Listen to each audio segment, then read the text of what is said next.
13 किए जाते जाते बच्चों में जो बायोलॉजिकल चेंजेस होने शुरू होते हैं, बड़े परेशान होते हैं, पशुपेश में होते हैं कि ये क्या हमारे साथ हो रहा है, हमारी ज़िंदगी चेंज हो रही है, अचानक उनको ऐसा लगने लगता है। उस उम्र के जो हार्मोन्स हैं वो उनको पेरेंट से दूर करते हैं, क्योंकि उनको जिस तरह की आज़ादी चाहिए, पेरेंट जानते हैं कि ये उम्र सही नहीं है, तो पेरेंट रोकते हैं, समझाते हैं, फ़ोन का यूज़ कम करो, इंटरनेट कम करो, तुम्हारा दोस्त ठीक नहीं है, तुम्हारी कंपनी ठीक नहीं है, अच्छे दोस्त रखो, ये करो, वो सब करते हैं। उनकी मजबूरी है, उनको पता है कि ये उम्र फिसलने वाली है, और बच्चों को लगता है कि मैं जहाँ जहाँ आज़ादी चाहता हूँ यही दो लोग मेरे दुश्मन हैं, पता नहीं ये डिजर्व नहीं करते मुझे, they don't deserve a child like me. फिर वो पेरेंट्स से झूठ बोलना, छिपाना, हर बच्चा उस उम्र में झूठ बोलना शुरू कर देता है। कुछ बहुत प्यारे मासूम बच्चों को छोड़ दूं मैं 1-2%, बाकी सब थोड़ा बहुत झूठ तो बोल लेते हैं। कुछ ज़्यादा शातिर हो जाते हैं, इतना खतरनाक झूठ बोलते हैं, लाई डिटेक्शन टेस्ट करवा लेंगे तो नहीं पकड़ में आएंगे, इतना अच्छा झूठ बोलने लग जाते हैं, क्योंकि उन्होंने सीख लिया दोस्तों से सब करके। और ये जो उम्र है 13 से 19, जो गैंग एज है, ये जो दोस्त हैं, इनका असर इतना ज़्यादा होता है। और आपकी पर्सनैलिटी कैसी है, हर गैंग में 4-5 लोग होते हैं, उनमें से एक मुखिया होता है, उनका गैंग का नेता होता है, जो थोड़ा सा एग्रेसिव है, डोमिनेटिंग है, असर्टिव है, वो फैसले करता है सबके लिए। आपने डिसीजन मेकिंग का सवाल पूछा, इसी पे सो समझेंगे। उसने कहा कि चलो सब फिल्म देख के आएंगे, तो बाकी 4 फॉलोवर्स होते हैं, वो चलते हैं, जी जी चलो चलो चलो चलो चलो। इन सबका सेल्फ रिस्पेक्ट का लेवल अलग अलग है। जो नेता है उसमें सेल्फ रिस्पेक्ट बहुत ज्यादा है, इतनी ज्यादा है कि वो दूसरों की सेल्फ रिस्पेक्ट की धज्जियां उड़ा देता है। वो ये मान के चलता है कि मैं राजा हूं, जो मैं कहूंगा वही होगा। और जो बाकी 4 भेड़ बकरियां हैं, जिनमें कॉन्फिडेंस की कमी है, असर्टिव नहीं है, सबमिसिव हैं, दब्बू हैं, डरपोक हैं, वो बेचारे उसकी बात को फॉलो करते हैं।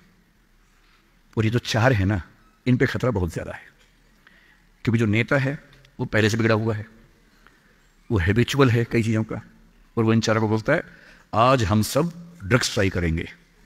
पूछ नहीं रहा है, बता रहा है। अब इन 4 में से एक के मन में है कि ना करो, मम्मी ने उसको 1000 बार समझाएगी बेटा ये मत करना, वो बेचारा बोल ही नहीं पा रहा, घबराहट हो रही है उसको। बड़ी मुश्किल से मिमियाते हुए एक वाक्य उसने बोला, मिमियाना मतलब बिल्ली की तरह से बोलना, कैट की तरह से बोलना। उसने कहा यार मम्मी ने कहा था ठीक नहीं होता है। अब उसके बाद जोर से ठाका मार गया, ये देखो मम्मी का बच्चा, ये देखो मम्मी का बच्चा, इसको दुद्धू पिलाओ इसको, बच्चा है, ये तो बड़ा ही नहीं हुआ, ये तो मर्द ही नहीं बना अब तक। हम तो मर्द हैं, हम तो बड़े हैं, हम तो ग्रोन अप हैं। इस बच्चे की सेल्फ एस्टीम, सेल्फ रिस्पेक्ट इतनी कम है कि डर जाएगा, एकदम घबरा जाएगा। 3 लोग बोलेंगे अरे कुछ नहीं होता, अरे कुछ नहीं होता, आजा आजा आजा, अरे कुछ नहीं होता, कर ले ट्राई, हम भी तो कर रहे हैं, कर ले ट्राई। और इसी प्रेशर में ये बच्चा पहली बार ऐसी गलती करेगा। और मैंने पहले ही कहा कि रास्ता एक तरफा है, वापसी का रास्ता नहीं। इस प्रेशर को बोलते हैं पीयर ग्रुप प्रेशर, दोस्तों का प्रेशर। मैं अपने बच्चे को केवल एक बात सिखाता हूं, बाकी पढ़ाई लिखाई तो मुझे पता है जिंदगी में जब कोई करना चाहेगा कर ही लेगा। इंटरनेट की दुनिया में, गूगल की दुनिया में, आप क्या मतलब मैं क्या पढ़ा दूंगा आपको, टीचर क्या पढ़ा लेंगे, सब गूगल पे उपलब्ध है, सब ऑनलाइन अवेलेबल है। जो टीचर बनना चाह रहे हैं समझ लें, अब टीचर का काम नॉलेज देना नहीं है, नॉलेज आपसे ज्यादा, आपसे बेहतर गूगल पे है। अब आपका काम उससे ज्यादा बड़ा है। क्या है अभी डिस्कस करेंगे। मैं केवल एक बात पे फोकस करता हूं कि मेरे बच्चे या आप लोग पीयर ग्रुप प्रेशर से बच सके। मैं खुद बचा था, अच्छे से बचा था, मेरे पेरेंट्स की भूमिका थी। मैं जिस हॉस्टल में रहा उस हॉस्टल में लगभग सब ड्रिंक करते थे कॉलेज के दिनों में, मैं नहीं करता था। मुझे कभी जरूरत ही नहीं लगी उस चीज़ की, तो नहीं लगी तो नहीं किया। अच्छी बात सिर्फ इतनी है, मैं ये नहीं कह रहा कि ड्रिंक करना अच्छी बात है कि बुरी बात है, वो तो इंडिविजुअल फैसला हर किसी का है, लेकिन मैच्योर होने के बाद, बचपन में नहीं। मैं सिर्फ ये कहना चाह रहा हूं कि अगर 4 लोग उस पर दबाव डालें और मैं उनके दबाव में आ जाऊं, ये ठीक नहीं। मुझे ध्यान है कि हमारे हॉस्टल की नाइट चलती थी, फ्राइडे की रात है, वार्डन सब छुट्टी पे हैं, 10-12 लोग एक कमरे में बैठे हैं, शराब की बोतल खोल ली है या बियर जो भी है, सबका मन है पीने का। वो मतलब एडल्ट्स हैं, 18+ के थे, वो शायद लीगली अलाउड होगा उनके लिए, मुझे नहीं पता। और जो लोग नहीं पीना चाहते उनको दबाव बना रहे हैं कि पी के दिखा, तू मर्द है तो पी के दिखा, बड़ा हो गया तो पी के दिखा।